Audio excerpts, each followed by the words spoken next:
Hello friends, आज हम बात करेंगे इन्वायरमेंट से जुड़ी हुई एक बहुत ही इम्पोर्टेंट डॉक्यूमेंट्री की, जिसका नाम है सीस्पायरेसी। ये डॉक्यूमेंट्री पिछले साल यानी कि 2021 में आई थी और इसमें एक्वेटिक लाइफ यानी कि जो समुद्र से जुड़े हुए मुद्दे हैं और फिशरी मछली इत्यादि से जो जुड़े हुए मुद्दे हैं, इसके अलावा जो समुद्र में प्रदूषण बढ़ रहा है उससे जुड़े हुए जो मुद्दे हैं उसको लेकर के इसकी पूरी कहानी गढ़ी गई है। इस डॉक्यूमेंट्री के जो डायरेक्टर हैं उनका नाम है अली तबरेज़ी और इसकी कहानी जो है वो घूमती है पूरी समुद्र के जीवन के आसपास। तो आइए जानते हैं दोस्तों कि इसकी कहानी क्या है। ये कहानी दरअसल शुरू होती है 2015-16 में। एक खबर आती है कि बहुत सारी व्हेल मछलियाँ मर रही हैं और उस समय जो अली तबरेज़ी होते हैं उनको ये सब देख के बहुत बुरा लगता है और बचपन से ही वो डॉल्फिन पार्क वगैरह, जो डॉल्फिन के पार्क बने होते हैं थाईलैंड और सिंगापुर इत्यादि में, उसमें वो जाते हैं और उनको बहुत अच्छा लगता है डॉल्फिन पार्क में जाना। तो उन्हें बहुत प्रेम रहता है इन सब चीज़ों से। तो ये सब सोच के वो सोचते हैं कि इस पर एक डॉक्यूमेंट्री बनाया जाए। फिर वो विजिट करते हैं। फिर रिसर्च करते करते उनको बहुत ही एक ब्रॉड आइडिया मिल जाता है इस सब चीज़ों का और उन्हें पता चलता है कि जैसा वो सोच रहे हैं स्थिति उससे कहीं ज़्यादा भयावह है और कहीं ज़्यादा कॉम्प्लेक्स है। तो इसकी कहानी यहाँ से शुरू होती है। अब इसकी कहानी क्या है वो हम समझेंगे और उसे हम 6 हिस्सों में बांट करके समझेंगे। जो 6 पॉइंट्स हमने डिवाइड कर दिए हैं वो 6 पॉइंट्स हम आपको बताएं। उसके पहले दोस्तों कुछ एक चीज़ें हम बता दें। इसमें जो समुद्र है वो हमारी मानव सभ्यता के लिए बहुत ही ज़्यादा महत्वपूर्ण है। उसका कारण ये है कि 96.5% जो टोटल पानी है पूरी पृथ्वी का, उसमें से 96.5% पानी समुद्रों में है। दूसरी बात, समुद्रों से 85% ऑक्सीजन पैदा होती है। ये एक आम भ्रम है आम जनता के पास कि लोग सोचते हैं कि सारी ऑक्सीजन पेड़ से आती है, पेड़ पौधों से, लेकिन दरअसल पृथ्वी पे जितनी ऑक्सीजन है उसकी 85% तक ऑक्सीजन सी से आती है, समुद्र से आती है। और वो ऑक्सीजन दरअसल आती कैसे है? वो आती ऐसे है कि जो डॉल्फिन्स होती हैं और जो वेल्स होती हैं, जब वो समुद्र की सतह पे आती हैं सांस लेने के लिए, तो जो फाइटोप्लैंक्टन होते हैं समुद्र के माइक्रो ऑर्गेनिज्म, वो जो है उनके जो वेस्टेज होते हैं, जो उनका मलमूत्र होता है, उसको खा करके और उससे ऑक्सीजन पैदा होता है। तो एक तरीके से जो पूरा सी है हमारे कार्बन सिंक का काम करता है, दूसरी तरफ ऑक्सीजन पैदा करता है। तो आप समझ सकते हैं कि सी कितना ज़्यादा इम्पोर्टेंट है पूरे सिविलाइजेशन के लिए, न सिर्फ एक्वेटिक इकोलॉजी के लिए बल्कि पूरे ही सिविलाइजेशन के लिए, मनुष्यों के लिए भी समुद्र कितने ज़्यादा महत्वपूर्ण है जब 85% तक इनसे ऑक्सीजन निकलता है। तो अब चलते हैं हम इस डॉक्यूमेंट्री पे। इस डॉक्यूमेंट्री को हमने 6 भागों में डिवाइड कर दिया है, जिसमें कि पहला जो पार्ट है वो है बाई कैच का। बाई कैच का अर्थ क्या होता है? बाई कैच का अर्थ ये होता है कि जो हमारा ट्रेडिशनल फिशिंग मेथड था, यानी कि जो पारंपरिक मछली पकड़ने का तरीका था, वो या तो हम मछली एक एक करके पकड़ते थे या फिर जो जाले बनाए जाते थे उसके जाल को ऐसे बनाया जाता था जिसमें कि छोटी मछलियाँ ना आए या दूसरे जो कछुए ना आए, जो ऐसे समुद्री जीव हैं जो हमारे किसी काम के नहीं हैं, हमारे खाने में इस्तेमाल नहीं होते, कम से कम वो उसमें न फंसे। लेकिन जब से ट्रॉलर का सिस्टम आया और कमर्शियल फिशिंग जब से शुरू हुई, तब से इन चीज़ों का बिल्कुल ही ध्यान नहीं रखा गया और उसमें जाल ऐसे बनाया जाता है जैसे कि मच्छरदानी बनाई जाती है। तो उसमें एक लगभग अनुमान के मुताबिक इस डॉक्यूमेंट्री में बताया गया है कि 40% तक जो होता ही है मछलियाँ और दूसरे जीव उसमें एक्स्ट्रा फंस जाते हैं, जिनका कि हमारे लिए कोई उपयोग नहीं होता। और फिर कमर्शियल फिशिंग करने वाले लोग, जो कि बिलियंस अरबों खरबों का धंधा है, वो उसे वापस समुद्र में फेंक देते हैं और फेंकने से पहले ही उसमें से 90% मछलियाँ और दूसरे जीव मर गए होते हैं। तो ये है बाई फिशिंग। और बाई फिशिंग क्यों होता है? क्योंकि कमर्शियल फिशिंग होता है और उसके जो जाली का साइज़ है वो बहुत ही ज़्यादा छोटा होता है और वो डिज़ाइन इस तरीके से की गया होता है कि उसमें से ज़्यादा मछलियाँ फंस सकें। तो मछलियों के साथ साथ उसमें दूसरे जीव भी फंस जाते हैं और ये जो है इस तरीके की समस्या आती है। इसमें एक और आंकड़ा दिया गया है कि 50 मिलियन से ज़्यादा शार्क मारी जाती हैं हर साल और 50 मिलियन यानी कि 5 करोड़ से ज़्यादा शार्क हो गई वो। और इसमें से आप समझिए कि वो डाटा दे रहे हैं कि 90% तक मर जाती हैं वो छोड़े जाने से पहले ही। तो ये समझिए कि आप 50 मिलियन शार्क से मतलब 90% उनकी मारी जाती हैं बाई कैच की वजह से, यानी कि जो छोटे जाले बने हैं उनकी वजह से। इसके अलावा 10,000 से ज़्यादा डॉल्फिन्स फ्रांस के अटलांटिक कोस्ट के पास पकड़ी जाती हैं एक साल में।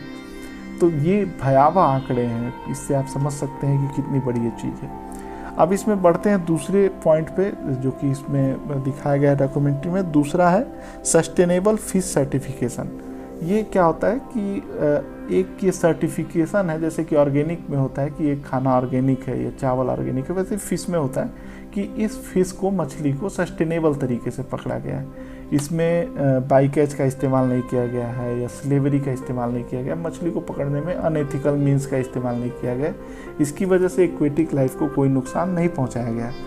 इसके बारे में बताया गया है कि इसको जो देने वाली संस्थाएं हैं वो है एक डॉल्फिन सेफ और दूसरा मैरीन स्टुअर्ड काउंसिल। ये दोनों संस्थाएं बिल्कुल ही फर्जी सर्टिफिकेट देती हैं, उसका कोई अर्थ ही नहीं है, क्योंकि यह कोई गारंटी नहीं है कि जिस सर्टिफिकेट पे ये मार्क लगाया गया है वो मछली सही तरीके से पकड़ी गई है या नहीं पकड़ी गई है। उसको जांचने का कोई तरीका नहीं है, यह सिर्फ एक आश्वासन है। और इसमें आगे जब वो बताते हैं तो वो देखते हैं कि इसमें कन्फ्लिक्ट ऑफ इंटरेस्ट भी है। कन्फ्लिक्ट ऑफ इंटरेस्ट का मतलब क्या है कि जो कमर्शियल फिशिंग की संस्थाएं हैं वो दरअसल फंड दे रही हैं इन संस्थाओं को जो कि सस्टेनेबल फिशिंग सर्टिफिकेट जारी करती हैं। तो आप समझिए यह ठीक वैसे है कि जैसे एक सिगरेट बेचने वाली कंपनी कैंसर के अस्पताल के लिए पैसा दे दे, या कैंसर के खिलाफ मतलब कोई एनजीओ काम कर रहा है उसके लिए पैसा दे दे। तो इस तरीके का कन्फ्लिक्ट ऑफ इंटरेस्ट इसमें आपको देखने को मिलता है। जो इसमें तीसरा पॉइंट है फिश फार्म की। फिश फार्म क्या है, इंडिया में ये बहुत ज़्यादा अभी कंसेप्ट नहीं है, लेकिन फॉरेन कई सारे कंट्रियों में समुद्र के बीच बीच में फार्मिंग की हुई है, खेती एक तरीके से मछलियों की जाती है। और इससे बताया जाता है कि इसमें इस तरह की दिक्कतें नहीं आएंगी कि दूसरे कछुए या वेल्स या शार्क ये सब चीज़ें पकड़ी जाएँ। तो फिश फार्म उन्होंने बताया कि बहुत अच्छा है, सस्टेनेबल है। लेकिन इसमें दिक्कत क्या है कि फिश फार्म की जो मछलियां हैं उन्हें दरअसल उनका कलर चेंज करने के लिए, रिक्वायर्ड कलर और शेप प्राप्त करने के लिए उन्हें वाइल्ड मछलियां खिलाई जाती हैं बाहर से पकड़ के। तो बात एक ही हो जाती है वो दरअसल कि कंजम्पशन उतना ही होता है। दूसरी चीज़ कि इसमें जो मछलियों का स्वभाव है, बहुत वाइल्ड मछलियाँ जो हैं जो उनका स्वभाव है घूमना, बहुत ज़्यादा तैरना इधर से उधर, यहाँ तक कि एक समुद्र से वो दूसरे समुद्र तक चली जाती हैं। तो उन्हें जब एक जगह पे कैद करके रखा जाता है तो उसका बहुत भयावह परिणाम उनके हेल्थ पे देखने को मिलता है। बहुत सारी मछलियाँ उसमें हार्ट अटैक वगैरह से मरी होती हैं, उन्हें तरह तरह की बीमारियाँ हो जाती हैं।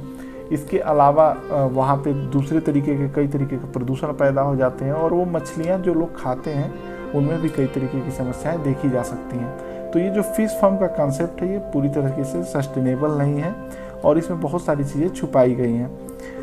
इसमें फिर जो नेक्स्ट कॉन्सेप्ट आता है चौथे नंबर का, वो है नेट्स एंड प्लास्टिक पॉल्यूशन। ये बहुत इंपॉर्टेंट चीज़ है क्योंकि एक आम धारणा बनाई गई है कि जो समुद्र में कचरा फैलता है प्लास्टिक की वजह से वो सबसे ज़्यादा फैलता है सिंगल यूज स्ट्रॉज और दूसरी प्लास्टिक की वजह से।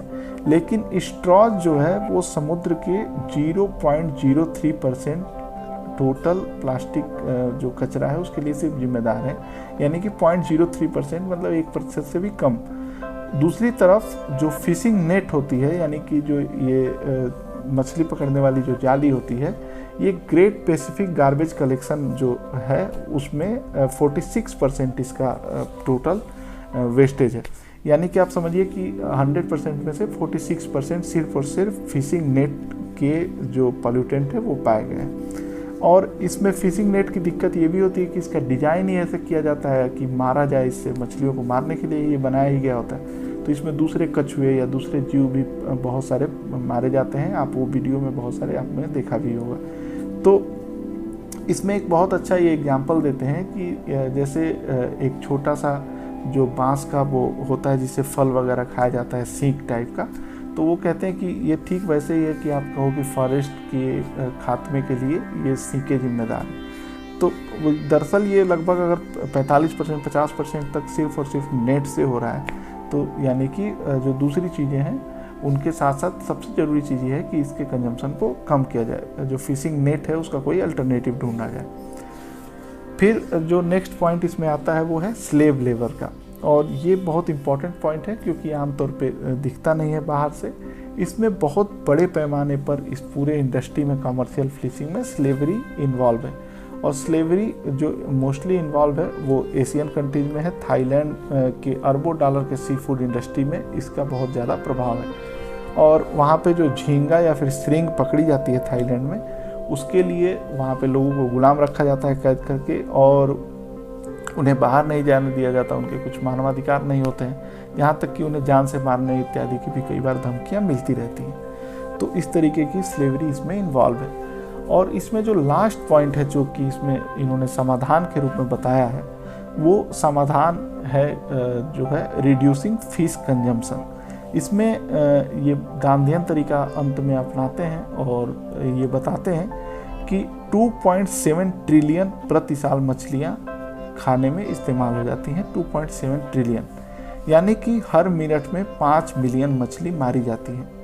इसके अलावा जो समुद्र है टोटल हमारे, उसमें से सिर्फ 1% हिस्सा ऐसा है समुद्र का जो कि कमर्शियल फिशिंग से सुरक्षित रखा गया है। बाकी सारा जो समुद्र है उसको एक्सप्लॉइट करने के लिए छोड़ दिया गया है कमर्शियल फिशिंग के लिए। इसका मतलब क्या है? इसका मतलब ये है कि बैंक में जैसे आपने 100 रुपये रखे हैं और उस 100 रुपये पे 10 रुपये हर महीने का ब्याज आ रहा है, तो जब तक आप ब्याज खाते हो तब तक वो आपका पैसा सुरक्षित है। लेकिन जिस दिन आप मूलधन खाना शुरू कर देते हो, उस दिन आपके भविष्य के जो भयावहता है, जो भविष्य का खतरा है, वो शुरू हो जाता है। तो ये इस तरीके से भविष्य का खतरा इसमें शुरू हो चुका है। और ये इसमें गांधीयन तरीका अपनाते हैं और कहते हैं कि डायरेक्ट इसमें आपको फिश खाना, कंजम्पशन करना बंद करना पड़ेगा, कम करना पड़ेगा। उसका कारण ये है कि बाकी जितने भी रूल्स रेगुलेशंस या चीज़ें हैं उसमें कन्फ्लिक्ट ऑफ इंटरेस्ट इन्वॉल्व है और वो चीज़ें सही से काम नहीं कर रही हैं। इसमें एक और इम्पॉर्टेंट चीज़ ये है कि इसमें डॉल्फिन्स के बारे में इन्होंने बताया है कि डॉल्फिन्स को, बहुत सारी डॉल्फिन्स को सिर्फ इसलिए मार दिया जाता है ताकि वो टूना जो एक मछली होती है और डॉल्फिन पार्क में रखने के लिए उनको यूज किया जाता है डॉल्फिन्स को, तो उसके लिए तो पकड़ा जाता है, फिर टूना से बचाव के लिए उन्हें मार दिया जाता है। तो ये टोटल ये डॉक्यूमेंट्री है और ये बहुत ही ज़बरदस्त डॉक्यूमेंट्री है। हर किसी को देखनी चाहिए, हर किसी को समझना चाहिए जो भी इन्वायरमेंट में थोड़ी सी भी दिलचस्पी रखता हो। तो ये थी दोस्तों डॉक्यूमेंट्री सीज पायरेसी की पूरी स्टोरी। ये स्टोरी आपको कैसी लगी इसके बारे में हमें कमेंट करके बताएं। इसके अलावा अगर ये डॉक्यूमेंट्री आपने देखी है और इसके बारे में आप कुछ नया समझ पाए हैं, नया जान पाए हैं, तो उसके बारे में भी हमें कमेंट करके ज़रूर बताएं। आप सबका बहुत बहुत धन्यवाद।